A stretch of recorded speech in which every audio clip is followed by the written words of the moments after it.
Hey Ace, What's up? want to borrow my copy of Brutal Legend? Yeah, I've been hearing some things about it. Is it any good?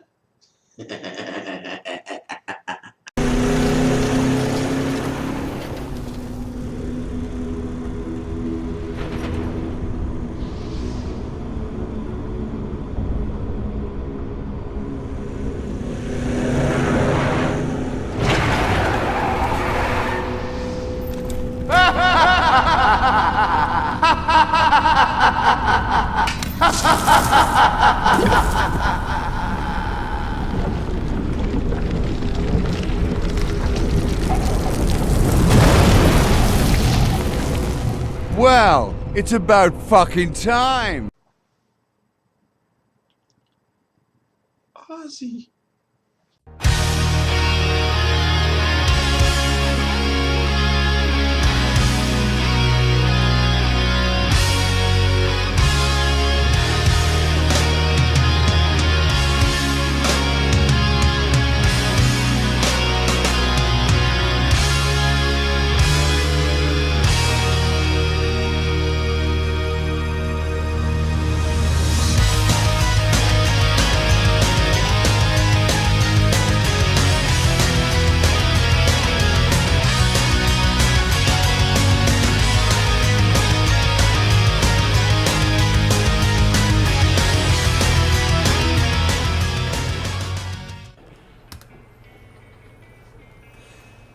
Sibilance. Mic check. Mic check. 1 2 1 2.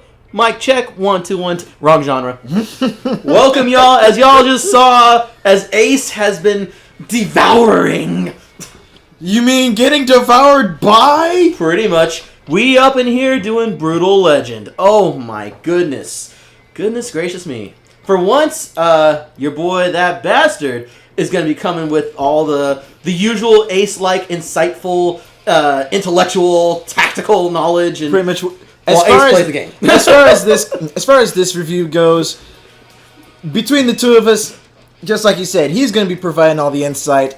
I'm just going to be losing my mind. But a little bit of preamble first, though, because this game, seriously, just playing this game, it takes me back to my junior high and high school years, hanging out with Money Mike and Jesse, kicking it at their place, playing River City Ransom with Mom, turning on the radio to friggin' 96.7 KCal Rocks, baby. Oh, shit! Oh, I love their morning show. It's because of those times that I spent listening to the radio that I actually started getting more and more of a taste for classic rock, heavy metal. Actually, what brought this on was that you had recently, like literally 2 days ago, yesterday, just popped a shit ton of classic rock and heavy metal on your iPod. And it was like, hey, we need to do a review. I got this game. It's fucking awesome. You will bang your head till it bleeds. And no, actually, the last time I had an incident like that was listening to some fucking Rammstein.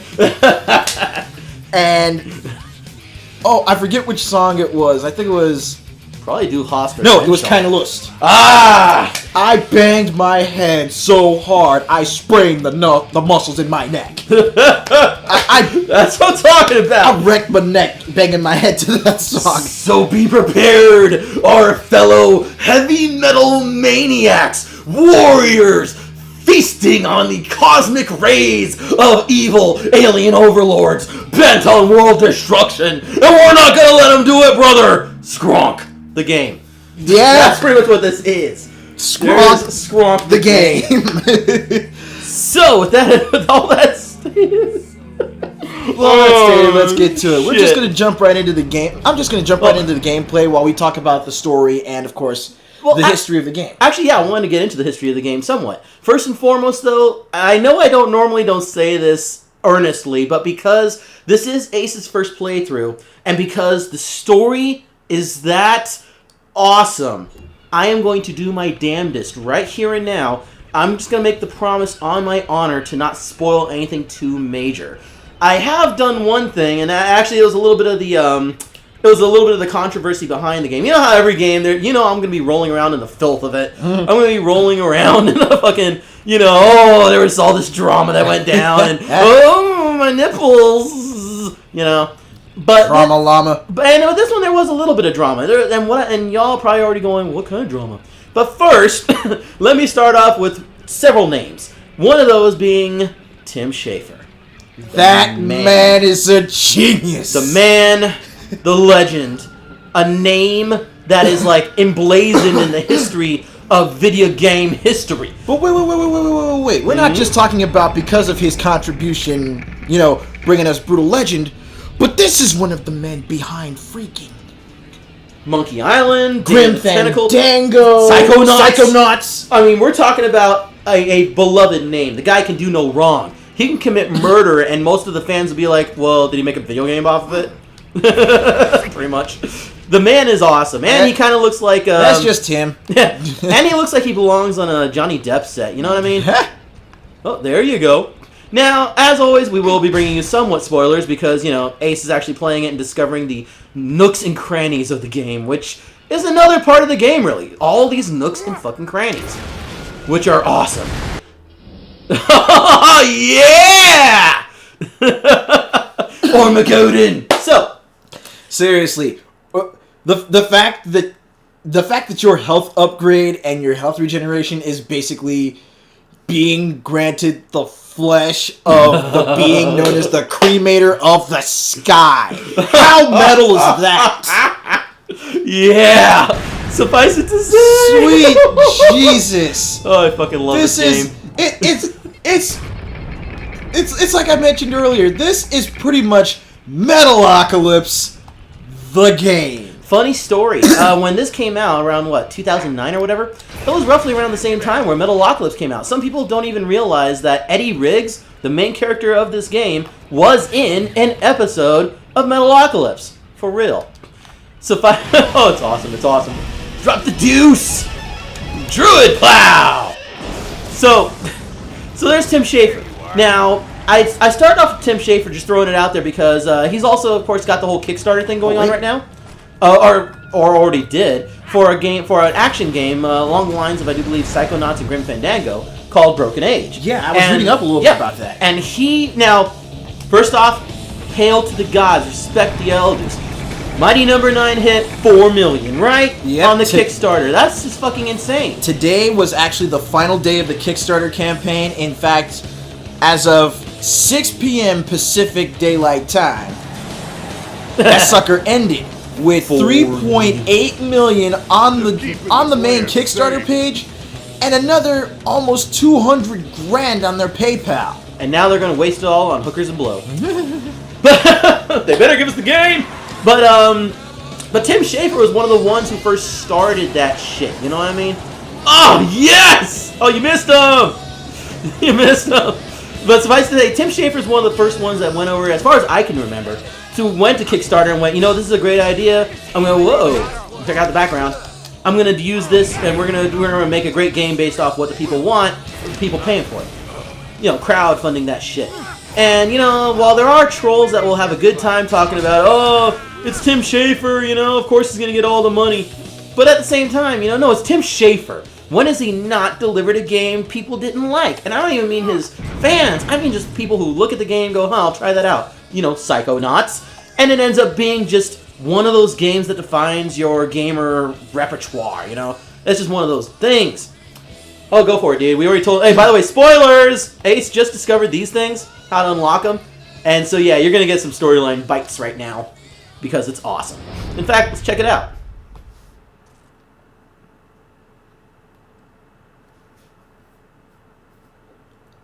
The first ones spent their days feeding from Madronol, the teated tree of drinking. The teated They suckled tree. from her bark a thick The breast nectar tree. that flowed up from her roots, which penetrated the ground For the record, so this deeply this narrator they is reached fucking even awesome. into the untouched place. I could only think of one There, other narrator a more beautiful epic than being this. named Morgan Freeman? Etruria sang to the roots of Madronal. And guy the who tree narrated turned the her Ballad of song White into Hagar. nourishment for the ungrateful Yes! creatures above. One day, the greediest of them sneaked into her sanctuary and trapped Etruria in a cage, forcing The her to unlovable sing things. only for him. That is how he gained unlimited power over all creatures and became their first and most terrible king. Plus, I love the artwork on these little murals. They're fucking awesome. So anyway, so you got Tim Schafer. I started off with him, not just because of the Kickstarter angle, which, by the way, because of Tim Schafer's success in getting the money that he needed to do Broken Age, and then some. He didn't hit Mighty 9 numbers, though. Yeah. But I think he got like 2.8 million or something like that. He still got in the millions to do this game, and he's doing it. But because of that, though, because he is the guy, and once again, I need to point this out. If you have... Oh, Angel Witch. By Angel Witch. We're talking about the guy who did Monkey Island, you know what I mean? Hey, we're talking about the guy who was part of the point-and-click quest epic adventure fucking set from back in the day. Because of him, I'm actually hearing about other IPs of Sierra stepping up to also do the same thing. Some of them having achieved it, apparently. For instance, Gabriel Knight. That's one. King's Quest, Space Quest, those are ones that I'm hearing that are also on the Kickstarter. Fucking, I think Phantasmagoria. I think. You can actually find that on the Wikipedia if you want to go take a look and give Jimmy, $1. Because, Wikipedia really needs your money. So anyway, enough of that. The reason why I'm bringing up all that goodness is to soften the blow when I point out that this is published by EA. I know. An awesome game published by them. Oh, you found a jump. So yeah, so there's that. It's published by EA, it's forwarded by Tim Schafer, Double Fine, all that good shit. And this, because I am Blazing Ace Nelson. Give me that cat. No, Get it on the fro. Get it on the fro. You missed the lightning again. It's okay. Part of the fun is getting them, man. Part of the fun is going for it.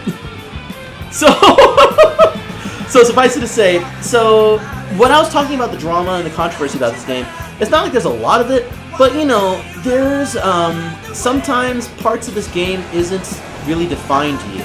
Whether it be by the tutorial, the opening sequence, whether it be by the manual, you have to go online to find it out or figure it out on your own. But we are talking about a man who began his gaming career with the point-and-click Monkey Island, use item, and then you gotta input 200 different things to try and get it to work. You know what I mean?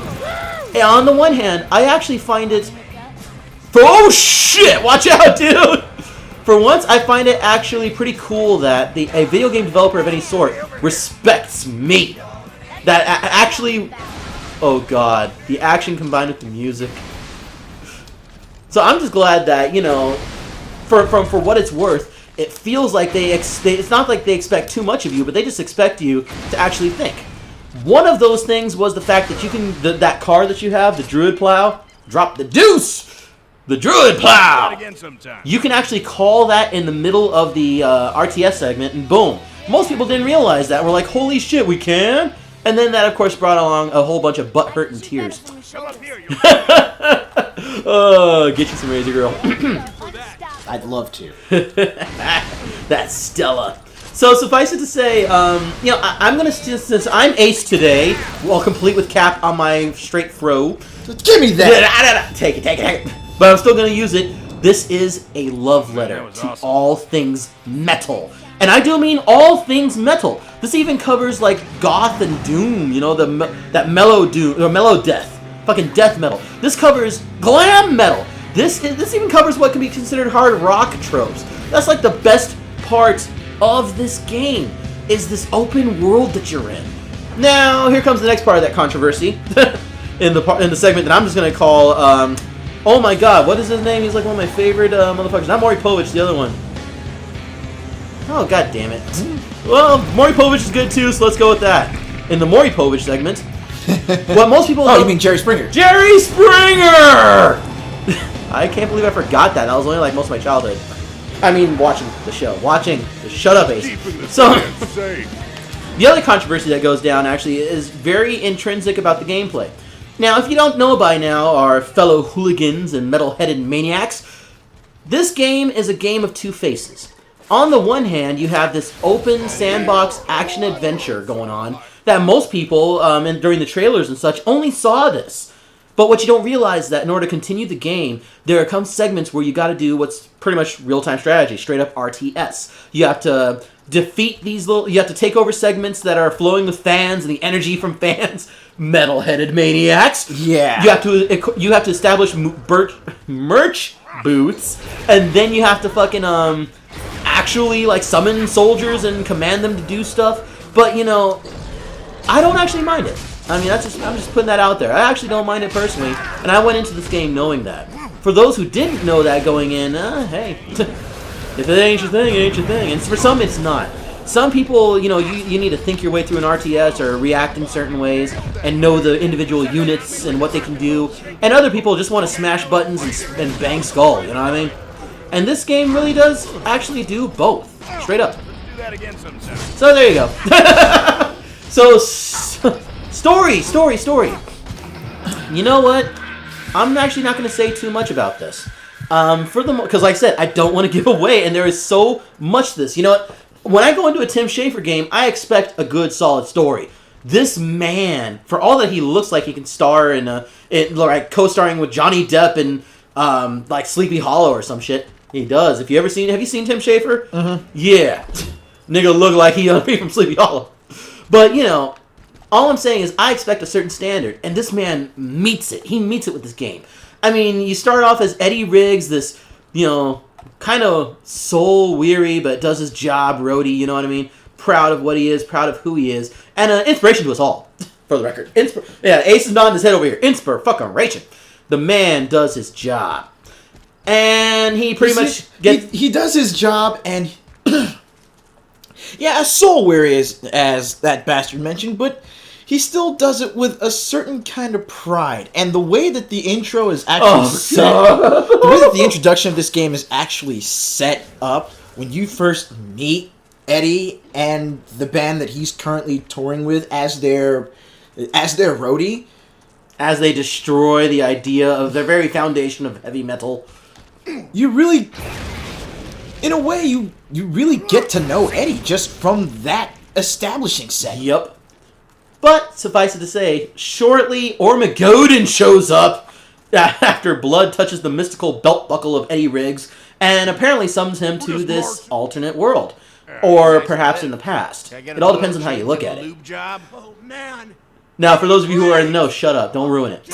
So, for what it's worth, he finds himself in this heavy metal-infused land. It's literally this world where heavy metal isn't just a concept. It's not even just a lifestyle. It's the foundation of reality. And for somebody like me, for somebody like Ace, I hope you don't mind me speaking for you on this one, Ace, but it's home. It's wonderful. And yeah, and you run across immediately this completely hot, just fangirl type, just, oh my god, I want to put my mouth on her everything, by the name of Ophelia. And, who is also voiced by a Guinness Book of World Records recognized voice actress. We are talking, I believe she was the third most prolific voice actress in the industry, Jennifer Hale. Ah, yes. In fact, funny story that you mentioned that, fuck it, let's skip to some of the audio. For the most part, you're looking... oh god, I love the subquest. For the most part, you were looking at some great cameos from the heavy metal set. I'm talking about Lita Ford is in this one. Rob Halford. Fucking Ozzy Osbourne, who must have signed on in the beginning. Man. I'll right off the bat, I'm going to just suggest... I'm not even going to suggest. I'm not even going to imply. I'm going to point blank say, Tim Schafer signed a deal with the devil. Oh, also Tim Curry. Because not only did he get these awesome names, these aren't just names, these are fucking legends, these are fucking gods of heavy metal. And that he was able to get so many artists and song labels to back him on this, to jump on board and get their music in this. It's fucking insane. But suffice it to say, audio-wise, the sounds are incredible. Let's not even get into the music yet. Just the sounds of everything. It's dead on, it's spot on, it's wonderful. The voice acting, fucking killer. And you know what? All of it written by Tim Schafer himself. All of Jack Black's character. Oh, Jack Black! Oh my god! That Jack Black is Eddie Riggs. Now, Jack Black and I have a history. It's not that I dislike the guy. It's just, Yeah, I'm so intense, and I'm fat, and I'm horny, and I'm in a metal band, and wait a minute. Yeah, that's... Okay, so, barring that, I really hated Nacho Libre, but I liked him in King Kong. I also liked him in Orange County. But, you know, there's a... You can find it on YouTubes, on the YouTube. There's a... I guess you could say that he's cosplaying as Eddie Riggs, and it's like, really, nigga, really? But at the same time, he did do the live action segment. When you pop the game in, it kind of cuts to him, and we're walking behind him. He's like, "Come on, I'm gonna let you see this, but only you, because we're friends." And then you go to a record store, and he looks for the vinyl. He's like, "No!" And then he finds it, and like, "Oh, check it out, dude." And then you got that intro that we had, the title card. It's a great way of doing it, and you know, it really does harken back to the foundations of metal once again, of dude bros telling dude bros and dude girls. And you know, sisters and whatnot, and every heavy metal maniac, you know, who's ever been introduced to heavy metal or some other form of metal. Yeah, it's really a love letter to that once again. And I don't know about you guys, but I have had that done to me before. Brutal victory. Yeah, umlauts over everything. The fucking the fonts. Oh god. So yeah. So back to the storyline. Suffice it to say, Eddie Riggs finds himself in this world, and he gets thrown into a kind of a resistance plot. Literally, us against General Lion White. Lion White! Now, that you can tell my voice is down, because I could actually do a more piercing screenshot of that. But still, whatever. Suffice to say, General Lion White is pretty much Glamzilla. Yeah. He's like every 80s hairband rolled into one glamorous dude shaking flies unit. on his hair. His hair spreads into wings and he flies. Yes. What the fuck? Oh, another voice actor we forgot. Lemmy Kilmister. Oh my god. Yes. Fucking Lemmy's in this. Okay. So, storyline-wise, you know, so you're backing up Lita and Lars Halford, which is awesome, and the tribes of Bladehenge, so to speak, and uniting them together at first to go against General Lion White. Then something major happens. Then all hell breaks loose. Seriously, shit goes south. In fact, the hell ride from the Generalist, from the Twisted Mashup, I am not ashamed to say, was inspired by what happens immediately when you go against General Lion White in that stage. You know, we were talking about Dragon's Crown recently. When you beat the game and then you realize you haven't beaten the game, that's this. It happens here. That happens here at that moment where it's like, yeah, it's the end of episode 4 of Star fucking Wars. Yeah, we did it. We fucking blew up the Death Star. Or was it 5? Whatever. And then suddenly, fuck you! All this shit happens, and with the music playing, it is fucking intense. It is insane. You passed up something, I think. There's red roses. Or did you get that? Okay. So, now that we've covered storyline, yes, believe it or not, that's all I'm gonna go. That is as far as I'm gonna go. You meet a colorful cast of characters. You gain new members, new units to use in the RTS segments, and to join the Army of Bladehenge, which is awesome. Don't get me started. Actually, when he first recruits the Headbangers, which is seriously probably one of my favorite moments in the game. I hate statues! Seriously, the Headbangers, you just want to sit down with these guys and just have a beer, or a root beer in my case. Yeah. Oh shit. And okay. So, I really wanted to go into gameplay first, but you know, I have to talk about it. I have to talk about the visuals of this game. Ace, do you like what you see? Dude. Yeah. Yeah. Just yeah. I like what I see, especially when what I'm seeing on the screen is Ophelia. I will say. Oh yeah, but you know, Lita ain't that bad either. Just saying. Hell, some would say Lars ain't that bad. I'm just saying. He's like, oh, he's going around bare chested everywhere and shit. So, first and foremost, the art style. You know what? This is great shit. If you're into Psychonauts, you'll really get this. You know, and even the visuals are heavy metal inspired. You know, we were just talking about a colorful cast of characters. You got like bouncers with no necks and humongous hands. And one of them's Kyle Glass, which is awesome. You've got, like, as I was mentioning earlier, you've got the headbang. Yeah, who are pretty much all neck and like this massive skull. They look like fucking cavemen. It's awesome. Actually, here we go. Oh yeah, get him! Mosh pit. And yeah, and you can summon now as you collect your army. A little gameplay jump. As you collect your army, you can find them running around kicking ass. Literally, that's what they say. We're here kicking ass or protecting the land. You're just marching around, kicking ass. And you can order them to join you, and for a while that you can team up and do shit. With the mosh pit, they surround you kind of like almost like multi-bodies, and will pretty much headbang anything that gets too close. Sometimes anything that just looks at you funny. I've gotten some that were just pissed off and just went, you know what? Fuck statues! And yeah. Now, when you meet these guys, they're actually in some kind of valley, and they're being forced by Lion White to headbang rocks. And that's pretty much their whole life. That's what they do their whole life. And that's why even when they're standing still, their heads are still kind of moving and bobbing. Because that's what they do. They headbutt shit. But and they're being forced to make statues by Lion White. So then you get the when he's getting them all riled up with the hype speech, and then he's all like, eventually they're all like, yeah, we'll do it for freedom, for justice. I hate statues, pretty much. It's awesome. So, one thing I really want to say that is now beyond the music, beyond the sumptuous writing, I'm talking about Gone with the Wind right now. I'm talking about Piers fucking Anthony, you know what I mean? I'm talking about, shit, insert your favorite author here, Thomas Duder. I'm sumptuous. It needs to be said that this is scenery porn at its finest. If you enjoy, and honestly, if you actually enjoy heavy metal CD covers or album covers, if you love looking at that shit from back in the day, if you actually like acquiring music on the internet and they add little artwork, you're gonna love this fucking game. You're gonna love my nuts. Seriously, the background, fucking spectacular.